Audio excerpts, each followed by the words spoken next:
দেখো, তুমি যদি না পারো তাহলে স্যারেন্ডার করো, আর এখানে বলে যাও যে আমি শিখতে চাই আমি কেন সৃষ্টির সেরা জীব। ওকে, স্যারেন্ডার করছে। তো আমি কি বলেছি যে মানুষ পাখির মতো আকাশে উঠতে পারে না। তো প্লিজ তুমি থাকো এখানে, এই পাশে আমার পাশে এসে থাকো, হ্যাঁ এখানে চলে আসো। হ্যাঁ, তো পাখির মতো মানুষ আকাশে উঠতে পারে না, হাতির মতো দেহে শক্তি নাই, আবার ঘোড়ার মতো স্পিডে দৌড়াইতে পারে না। ঠিক আছে, তোমরা সবাই সুন্দর উত্তর দিয়েছ যে মানুষের কাছে বুদ্ধিমত্তা আছে, ব্রেন আছে, তাদের থেকে উন্নত ব্রেন আছে, এই জন্য মানুষ সৃষ্টির সেরা। উত্তর একেবারে সঠিক, কিন্তু বিষয় হলো সেই ব্রেনের তুমি কতটুকু ব্যবহার করছো। 3% ব্যবহার করছো, যার কারণে গিট্টু লাগানো গেল না। এখনো মনে মনে বলতেছে স্যার আপনি লাগিয়ে দেখান তো। স্যার না, আমার এটা মনে আসে না। তাহলে কি মনে আসছে? হয়তো অন্য কাউকে দিয়ে আবার ট্রাই করাতে পারেন, এরকম কিছু না। এত সময় নষ্ট করা যাবে না, তুমি মাইকটা ধরো। এবার দেখো গিট্টুটা লাগে কিভাবে,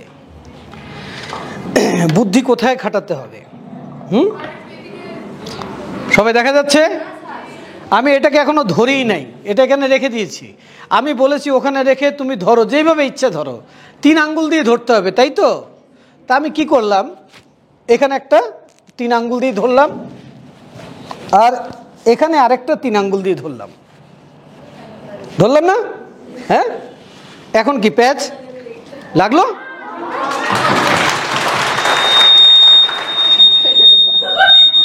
হ্যাঁ, তো ফাতেমা বলো, ঠিক আছে?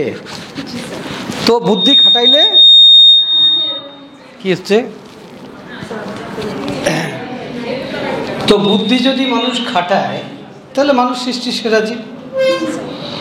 আজকে সেই বুদ্ধি কিভাবে খাটাইতে হয় জীবনে, সেই বিষয়টা আমরা একটু শিখবো, শেখার প্রয়োজন আছে না?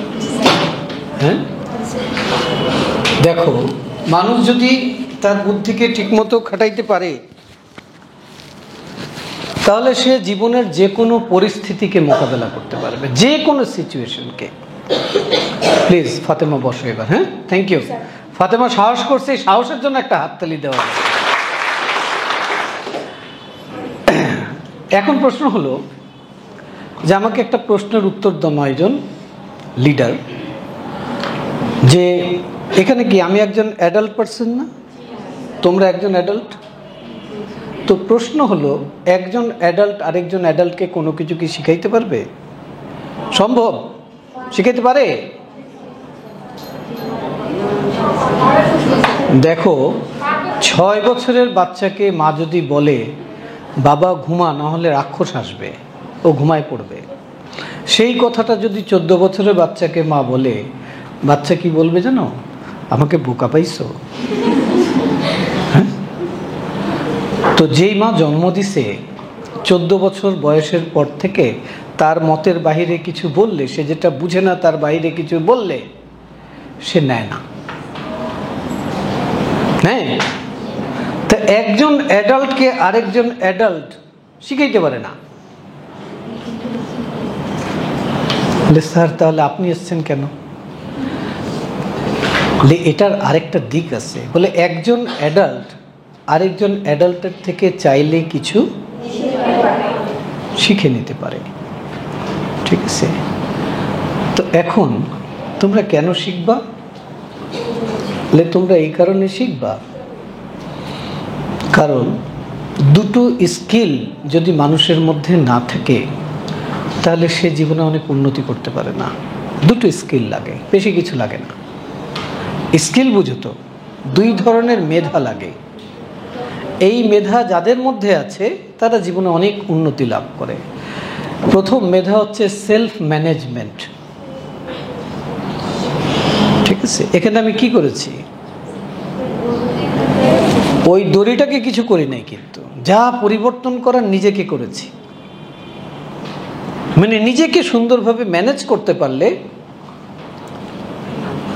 যে কোনো পরিস্থিতিতে নিজেকে খাপ খাওয়াইতে পারলে, যে কোনো পরিস্থিতি থেকে তোমার নিজের যদি বেনিফিট নিয়ে আসতে পারো তাহলে তুমি সাকসেস। এখন আমাকে বলো যে মানুষ সে আরেকটা স্কিল লাগে, সেই স্কিলের নাম হচ্ছে কমিউনিকেশন স্কিল। কমিউনিকেশন মানে কি? যোগাযোগ রক্ষা করা। তা আমাদের কমিউনিকেশন কার বেশি স্ট্রং? আমাদের কি হয়, দেখো আমার কাছে স্টুডেন্ট প্রচুর আসে, পুরো বাংলাদেশে 50,000 আমার স্টুডেন্ট আছে, প্রতিনিয়ত আসে, প্রতিদিন আসে। এসে কি বলে জানো? বলে স্যার ফ্যামিলিতে অ্যাডজাস্ট করতে পারতেছি না। তারপর বলে কি, বলে স্যার এখানে আর ভাল লাগতেছে না, এই দেশটাই এখন আর ভাল লাগতেছে না, অমুককে ভালো লাগে না, অমুকে এরকম, তেমুককে এরকম, সমুক এরকম। ঠিক আছে, তো তোমার যদি কাউকে ভালো না লাগে আর মনে করো যে দুনিয়ার অন্য জায়গায় গেলে ভালো লাগবে, এই ধারণা ভুল। এই দেশে এক ধরনের সমস্যা তোমাকে ফেস করতে হবে, ওই দেশে তোমাকে আরেক ধরনের সমস্যা ফেস করতে হবে। এখানে তুমি একটা কাজ 10 মিনিট করলে পর করলে চলবে, ওখানে একটা কাজ সময়ের 10 মিনিট আগে কমপ্লিট করতে হবে। ঠিক আছে,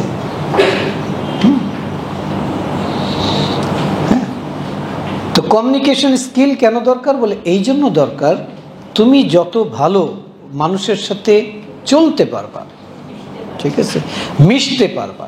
ঠিক আছে, মানুষের সাথে দুইভাবে মেশা যায়। মানুষের সাথে 4 ধরনের মিল হতে পারে, নাও হতে পারে। মানুষের সাথে ফিজিক্যাল ম্যাচিং হতে পারে, আমি দেখতে যেই রকম ও দেখতে একটু সেই রকম না, আমার গায়ের রং শ্যামলা, ওর গায়ের রং শ্যামলা, আমার হাইট এত, তার হাইট এত, আমি এরকম চিকন চাকন, ও এরকম চিকন চাকন, আমি ওই গ্রামের, সে ওই গ্রামের, এটাকে বলে ফিজিক্যাল ম্যাচিং। তো ফিজিক্যাল ম্যাচিং হলে কি হয়, আমরা তার সাথে একটু মিশতে পারি। আর ফিজিক্যাল মিসম্যাচিং হলে কি হয়, তার মধ্যে একটু অহংকার থাকে, কারোর মধ্যে একটু নিজেকে নিয়ে একটু অন্যরকম ভাব থাকে। ঠিক আছে, তো ফিজিক্যাল ম্যাচিং হলে আমরা মিশতে পারি। ঠিক আছে, আবার কারোর সাথে ফিজিক্যাল ম্যাচিং নাই কিন্তু মেন্টাল ম্যাচিং আছে, বয়স কম বড় কিন্তু মানসিকতা ম্যাচ করে, তো তার সাথে কথা বলতে খুব ভালো লাগে। আর যার সাথে ইমোশনাল ম্যাচিং থাকে তার সাথে আমরা প্রেম করে ফেলি। যেরকম বাবা মার সাথে তোমরা সবসময় অন্যরকম চিন্তা করো কেন? হ্যাঁ, যেরকম বাবা মার সাথে, ভাই ভাইয়ের সাথে, ভাই বোনের সাথে এটা ভালোবাসার সম্পর্ক না, এটা ইমোশনালের কারণে হয়। আরেকটা হচ্ছে স্পিরিচুয়াল। ঠিক আছে, সেই লেভেলে আমরা এখনো পৌঁছাই নাই। ঠিক আছে, ওকে। তো তোমার জীবনে 2 ধরনের কমিউনিকেশন শিখতে হবে। একটা কমিউনিকেশন হচ্ছে প্রয়োজনের খাতিরে, যেখানে প্রয়োজন সেখানে ভালো লাগলো না খারাপ লাগলো, ও দেখতে কিরকম, কথা কিরকম কয়, ও কি বদরাগী, ও কি অহংকারী, হ্যাঁ, ও কি খুব নিচু মানের, উঁচু মানের, হোয়াট এভার ইট ইজ, যেটাই হোক, এটা প্রয়োজন আছে, এই সম্পর্ক মেনটেন করতে হবে। কমিউনিকেশনে প্রয়োজন আছে, এবার দেখো সহজ হয়ে যাচ্ছে। ঠিক আছে, আমরা কি করি, যার সাথে প্রয়োজনের খাতিরে সম্পর্ক করতে হয় তার সাথে মনের সম্পর্ক করতে যাই, তো এখানেই আমাদের ব্লক হয়ে যায়। তো তোমাকে শিখতে হবে কমিউনিকেশন, যে প্রয়োজনের খাতিরে কমিউনিকেশন কিভাবে করতে হয়। আর জেনে রাখো, এই দুনিয়ায় প্রত্যেকটা মানুষের সাথে প্রত্যেকটা মানুষের সম্পর্কের মূল ভিত্তি হচ্ছে প্রয়োজন। তোমরা আজকে বিটেকের সাথে তোমার সম্পর্ক কেন হয়েছে? প্রয়োজনের খাতিরে। হ্যাঁ, বিটেকের সব স্টাফ তোমার মনের মতো নাও হতে পারে, কিন্তু প্রয়োজন আছে, তোমাকে মেনটেন করতে হবে। সেই মেনটেন করার প্রক্রিয়া তোমাকে শিখতে হবে। ঠিক আছে, আরেকটা হচ্ছে যে মনের খোরাক, তো সেটা তো তুমি নিজে নিজেই বানিয়ে ফেলতে পারো, যার সাথে মনের মিল আছে। আর যার সাথে ইমোশনাল ম্যাচিং আছে তার সাথে তুমি লাইফ পার্টনার বানিয়ে ফেলতে পারো, নো প্রবলেম। হ্যাঁ, এটাকে ফ্যামিলি বানায় ফেলতে পারো, নো প্রবলেম। ঠিক আছে, তো ওই দুটো শেখার প্রয়োজন নেই, শেখার প্রয়োজন হচ্ছে প্রয়োজন। ঠিক আছে, কোন মানুষটা জীবনে কখন প্রয়োজনে আসবে কেউ জানে না। ঠিক আছে, আর এই সম্পর্ক মানুষের লাইফে কি বেনিফিট দেয় সেটা তোমাদেরকে আমি আমার লাইফ থেকে একটু শেয়ার করে দিই। আমি কিন্তু সেশন এখনো শুরু করি নাই, এটা শুরুর আগে কথাবার্তা চলতেছে। ঠিক আছে, তো আমি একটা ডাক্তারদের সেমিনারে গেছিলাম। ঠিক আছে, তো সেমিনারে গেছি, তো সেটা ছিল একটা মফস্বল, সেখানে একটা হলরুমে সেমিনার ছিল ডাক্তারদের। তো ঢাকা থেকে বিশিষ্ট কার্ডিওলজিস্ট বুঝো, যারা হার্টের ডাক্তার, তো তারা এসেছিল। তা আমি খুব ছোটোখাটো, তা আমিও গেছিলাম। তো ওখানে একজনের সঙ্গে পরিচয় হয়েছে, উনি হার্ট ফাউন্ডেশনের ডাক্তার। ঠিক আছে, তো উনি একটা বিপদে পড়ছে। ঠিক আছে, ওনাকে ওই বিপদ থেকে উদ্ধার করতে একজন পরিচিত মানুষ লাগবে, যে ওই এলাকা চেনে। আমি ছিলাম সেই পরিচিত মানুষ, আমি ওনাকে হেল্প করেছি। ঠিক আছে, এইভাবে ওনার সঙ্গে একটু সম্পর্ক হয়েছে আর কি, ওই 2 মিনিটের সম্পর্ক। ওনার প্রয়োজন ছিল, আমি প্রয়োজনটা মিটাইছি, বুঝছি। ঠিক আছে, তো উনি খুব গ্রেটফুল হয়েছে, আমার প্রতি সন্তুষ্ট হয়েছে, আমাকে থ্যাংক ইউ বলছে, আমাকে কার্ড দিছে। 2-2.5 বছর পর, ঠিক আছে, আমার এক চাচা আছে, তার হার্টে 98% ব্লক, এক্ষুনি অপারেশন করা লাগবে। উনি হার্ট ফাউন্ডেশনে দেখিয়েছে, আমি জানি না, সব কিছু করে টোরে ওনাকে 3 মাস পরের সিরিয়াল দিয়েছে তখন, কারণ সার্জারি একটা সিরিয়াল আছে, খালি নাই, তো বড় সার্জারি 6 ঘন্টা করে লাগে। তো সে মনের দুঃখ আমার কাছে বলতেছে, আমি কি 3 মাস বাঁচুম? আমাকে ওষুধ দিয়ে 3 মাস রাখছে, 3 মাস পর আমার সার্জারি করবে। তো আমার কাছে এসছে, মন খারাপ করতেছে, আমার খুব মায়া লাগছে। হঠাৎ করে মনে হলো যে আরে ওনার তো একটা কার্ড আছে আমার কাছে, তো ড্রয়ার খুঁজে ওনার কার্ড বের করছি। ওই যে যাকে আমি হেল্প করছি ওনাকে আমি কল দিছি, কল দিয়ে বলছি, আগে বলি নাই চাচা হয়, বলছি যে স্যার একটা হেল্প লাগতো। বলে কি হেল্প? আমার বাবা, তার হার্টে ব্লক, সব প্রিপারেশন আছে, সার্জারি লাগবে, বাইপাস করতে হবে। তো উনি আমাকে প্রশ্ন করতেছে কবে করাইতে চাও? উনি গেছিল তো কতদিনের সিরিয়াল দিছে, আমাকে কি প্রশ্ন করতেছে, কবে করাইতে চাও? আল্লাহ, কবে, অ্যাজ আর্লি অ্যাজ পসিবল, কবে সম্ভব? তো বলতেছে যে ঠিক আছে, সামনের ফ্রাইডেতে করে দিই, ওই দিন তো সার্জারি করি না, যেহেতু তোমার বাবা বলে কথা, তা আমি সব অ্যারেঞ্জমেন্ট করতেছি, ওকে ফ্রাইডেতে করব, তুমি বুধবার দিন ওনার ভর্তি করে দেবা। তো আজকে হচ্ছে সোমবার। তখন বললো যে 6 ব্যাগ ব্লাড লাগবে, ডোনার রেডি রাখতে হবে, এই প্রিপারেশন লাগবে, সব রেডি আছে। আচ্ছা, কাজ হয়ে গেছে, এই নাম্বার নেন, এই ডাক্তার, ইনি সার্জারি করবে, আপনি ওনার সঙ্গে যোগাযোগ করবেন, ওখানে গিয়ে ওনার আন্ডারে ভর্তি হয়ে যাবেন, দ্যাটস ইট। তো আমি একজনের প্রয়োজনে 2 মিনিট হেল্প করেছিলাম, তার বিনিময়ে একজনের জীবন রক্ষা হয়ে গেল। মানে কোন কাজ তোমার, কোন হেল্প, কোন কমিউনিকেশন তোমার জীবনের কোন জায়গায় গিয়ে তোমাকে হেল্প করবে, তুমি এখন ক্যালকুলেট করতে পারবে না। ঠিক আছে, এবং পৃথিবীতে যত সাকসেসফুল মানুষ আছে তার কমিউনিকেশন স্কিল খুব স্ট্রং। দুটো জিনিস, সেলফ ম্যানেজমেন্ট আর কমিউনিকেশন স্কিল। তা আমরা সবাই রেডি আছি এটা শেখার জন্য? হ্যাঁ, তো যে কোনো কাজ শুরু করার আগে না একটু প্রেয়ার করতে হয়। ঠিক আছে, আর প্রেয়ার কার কাছে করব? আমরা স্রষ্টার কাছে করব। আমরা সবাই একজন স্রষ্টাকে বিশ্বাস করি না? তা আমরা প্রেয়ার দিয়ে আজকে শুরু করব। হ্যাঁ, আচ্ছা, স্রষ্টার সাথে প্রেয়ার করার জন্য কি করা দরকার? এটা কি বসে বসে করা উচিত না দাঁড়িয়ে দাঁড়িয়ে করা উচিত? তো দাঁড়িয়ে দাঁড়িয়ে করা উচিত। তো আমি সবাইকে রিকোয়েস্ট করব, সবাই দাঁড়িয়ে পড়ো, আমরা ছোট্ট একটা প্রেয়ার করি, তারপর সেশন শুরু করি। Thank you.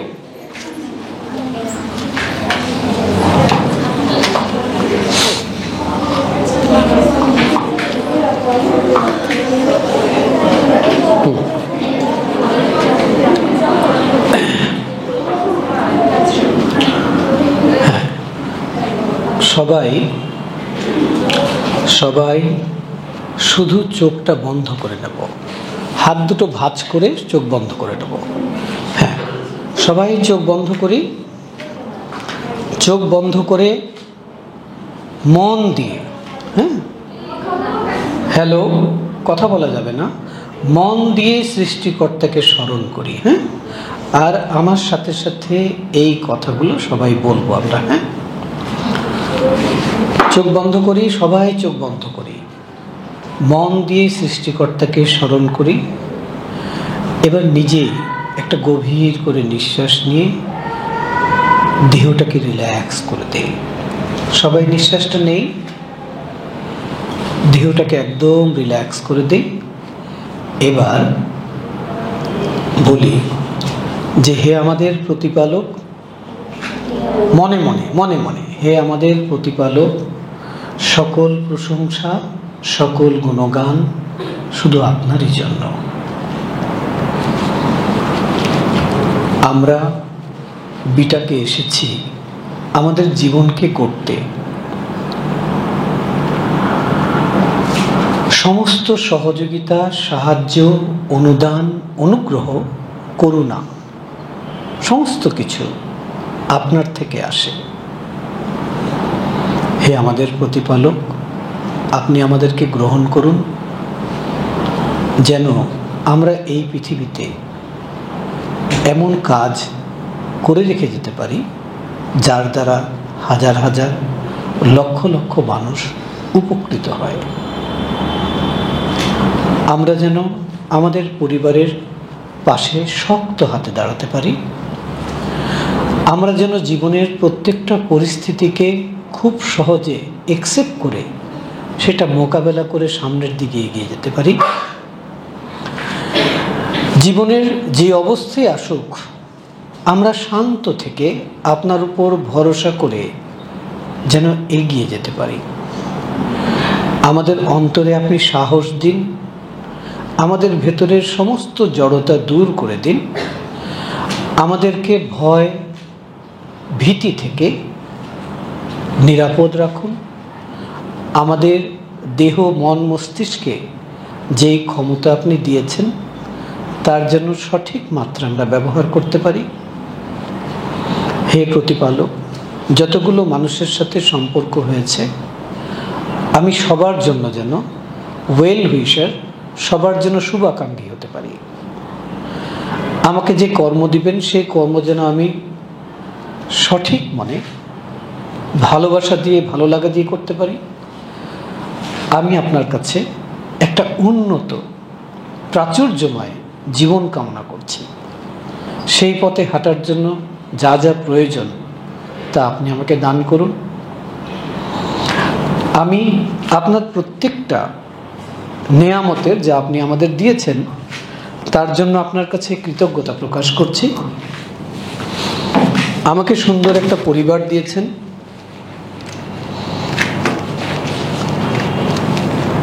আমাকে এখানে এনেছেন, কাজ শেখার একটা সৌভাগ্য আমাকে দান করেছেন।